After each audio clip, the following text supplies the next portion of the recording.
Effective communication is the foundation of a strong parent-child relationship.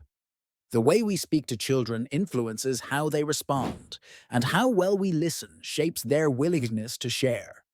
To get kids to listen, parents must first model respectful communication.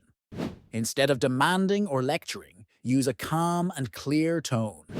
Making eye contact, using simple language, and getting down to their level helps capture their attention. Giving children choices instead of commands fosters cooperation. For example, instead of saying, "Clean your room now," try, "Would you like to clean up before or after dinner?"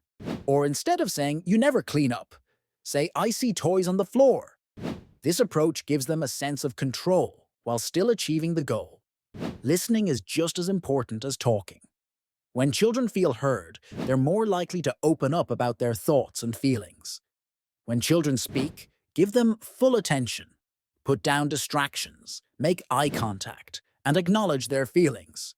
Saying, "I understand you're upset because your toy broke," validates their emotions and encourages them to express themselves openly. Avoid dismissing their concerns, even if they seem small, as this builds trust and confidence. Encouraging open conversations, asking thoughtful questions, and responding with empathy make children feel valued. When kids know they are heard, they are more likely to listen in return. Communication isn't just about giving instructions, it's about building a connection that lasts a lifetime bond, benefiting both parent and child alike.